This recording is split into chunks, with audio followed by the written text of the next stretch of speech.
Kamu pengen nggak ngubah keuangan kamu dalam waktu 6 bulan ke depan? Oke, di video kali ini kita akan ngebahas gimana caranya langkah-langkah praktis yang bisa kamu lakukan untuk memperbaiki keuangan kamu dan mencapai stabilitas finansial. Tapi disclaimer di awal, aku bukan seorang pakar keuangan, jadi apa yang aku sharing ini semuanya based on my experience. Yuk, simak yuk.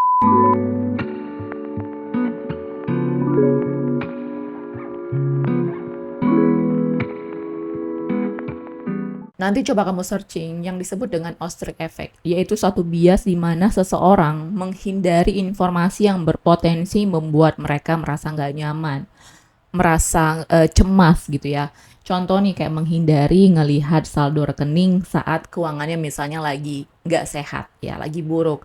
Terus juga menghindari atau nunda cek kesehatan karena takut akan hasilnya. Nah, tapi sering waktu ya, penghindaran atau penundaan ini itu akan memperburuk masalah dan pastinya itu akan meningkatkan rasa takut kita, kecemasan kita terhadap situasi tersebut. Nah, jadi mereka percaya selama nggak ngelihat ya, selama nggak ngecek itu sama aja dengan nggak ngelihat. Jadi ostrich effect ini kayak semacam selama kita nggak lihat, selama kita nggak ngecek itu sama aja dengan nggak ada masalah. Jadi selama nggak ngecek, selama nggak lihat, artinya ya nggak ada masalah gitu. Nah itulah mengapa hal yang pertama yang harus kalian lakukan adalah evaluasi dan buat rencana keuangan. Nah langkah pertama untuk mengevaluasi keuangan kamu harus cek dulu gimana sih sebenarnya keuangan kamu ya. Tanpa ada kebohongan, kamu harus jujur sama dirimu sendiri. Itu yang paling penting.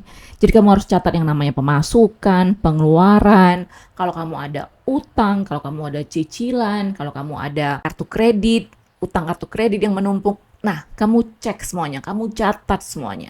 Lihat semua tagihanmu, lihat semua riwayat kartu kreditmu, lihat transaksi ya di aplikasi bankmu, di m-banking, di banking digital, di HP kamu kalau kamu punya aplikasi bank digital. Jangan lupa juga untuk mencatat berapa sih penghasilanmu dalam sebulan, berapa yang bisa kamu hasilkan dalam sebulan, berapa pengeluaran kamu sampai hal-hal yang terkecil sekalipun ya, dari makanan, dari pulsa, even kalau misalnya kalian ada pembelian es krim ya, ya kamu harus cek, kamu harus catat.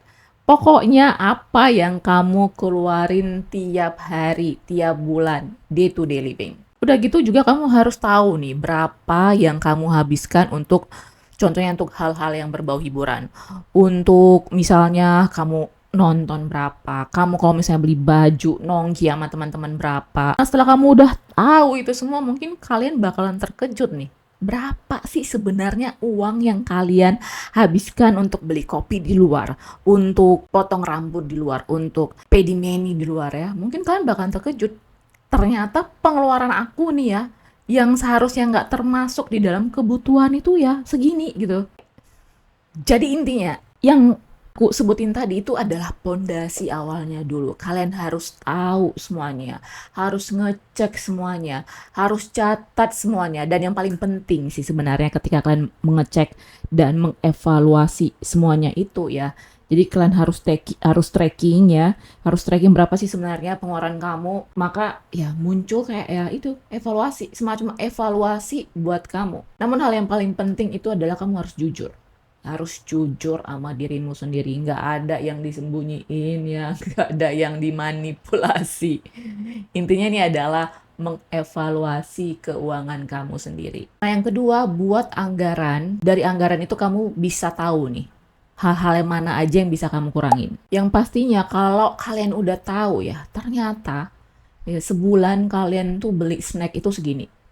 Nah, jadi kalian bisa buat nih anggaran budgeting yang ketat untuk bisa mengurangi pengeluaran-pengeluaran itu. Yang pastinya kalau kalian buat anggaran budgeting tuh buat yang realistis ya. Kalau misalnya kalian nggak bisa mengurangi beli es krim dalam sebulan, seharusnya biasanya beli es krim 5, ya mungkin ya udahlah aku kayaknya nggak bisa deh. Nggak bisa aku kalau nggak makan es krim dalam sebulan ya kurangin jadi 2 gitu ya.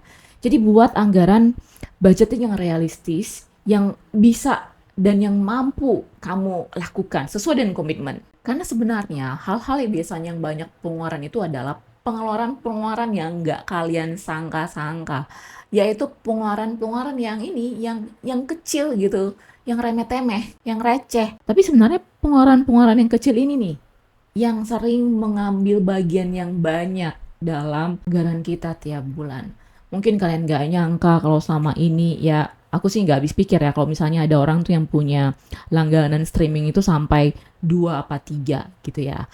Aku nggak ngelarang kalian punya langganan streaming gitu ya. Tapi maksudnya itu kayak teman aku tuh dia udah langganan Netflix, langganan Prime, belum lagi dia langganan Disney for what gitu. Jadi maksud aku setelah udah tahu nih pengeluaran kalian tiap bulan, udah tahu kan jadinya buat anggaran yang ketat, yang seketat-ketatnya deh. Dan yang pasti yang realistis buat kalian. Nah, langkah yang ketiga itu adalah menabung. Ya, kan udah tahu nih ya semua pengeluaran berapa, terus juga pendapatan berapa, dari hal yang pengeluaran yang remeh-temeh kecil-kecil udah tahu berapa. Nah, ternyata ya setelah udah tahu terkejut. Kalian pasti terkejut, oh ternyata ini loh pengeluaran aku. And then setelah itu kalian bisa tahu berapa sih sebenarnya spare uang yang bisa kalian tabung. Nah, saran aku ketika kalian mulai menabung, langsung targetin ya. Misalnya selama 6 bulan ini aku mau target, ternyata sebulan tuh aku bisa nabung cuman 300.000. Itu udah buat budget yang seketat-ketatnya gitu ya. 300.000 kali 6 kan harusnya itu sekitar 1.800.000 ya. Tapi ya udah deh, nego-nego deh ya. Buat target tabungan cuman 1.600.000. It's okay. Yang penting kamu harus targetin dulu dan buat target tabungan tuh yang masuk akal. Itulah kenapa di awal aku sebutin ya, aku remind kepada kalian, catat pengeluaran, pemasukan, dan pengeluaran yang remeh-temeh itu harus jujur. Nggak boleh bohong dan nggak boleh masa lu buat anggaran catat keuangan itu harus apa ya, harus kayak memanipulasi diri sendiri kan.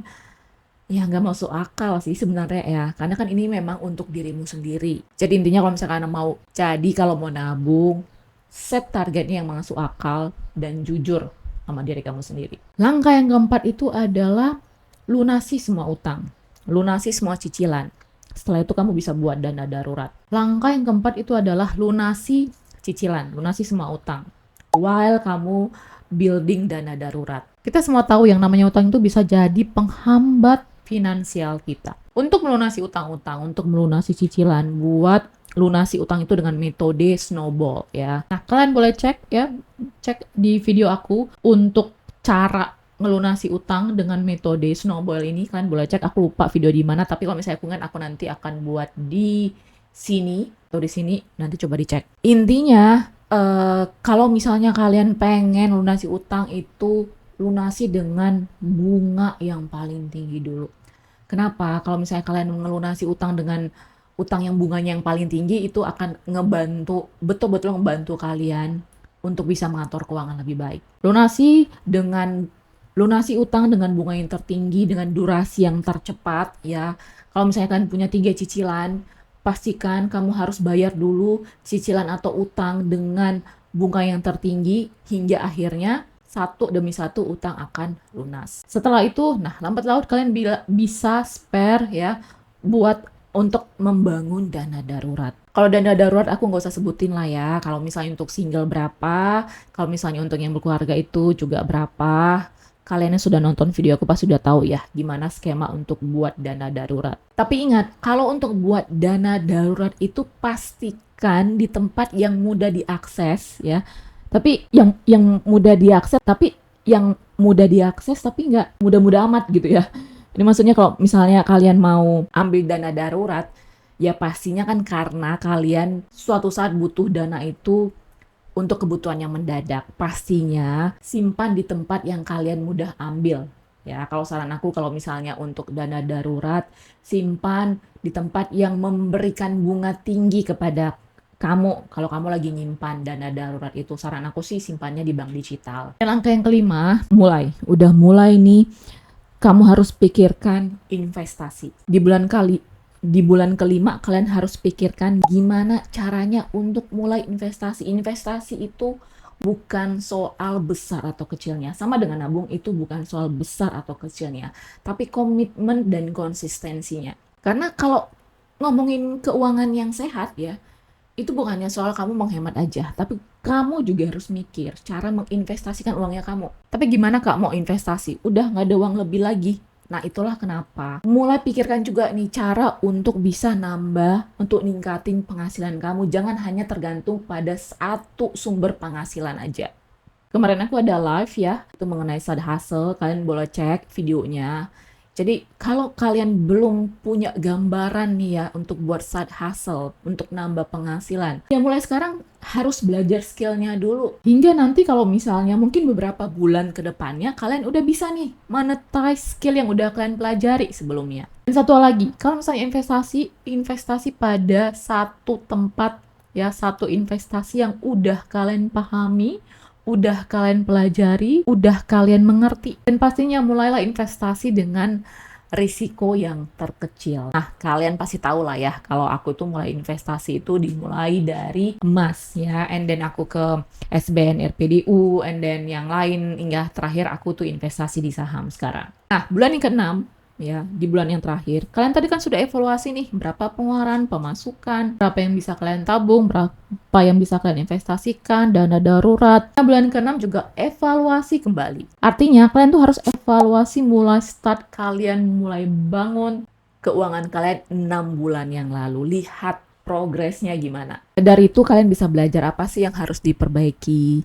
Ya tapi intinya gini, kalau misalnya mau memperbaiki keuangan kalian selama 6 bulan, itu yang paling penting itu adalah disiplin. Itu yang paling penting, disiplin, komitmen, dan konsistensi. Itulah kenapa kalau misalnya aku pribadi ya, aku sarankan ke kalian, bagi yang masih kayak galau-galau ya, usahakan semuanya itu di set up autopay atau debit.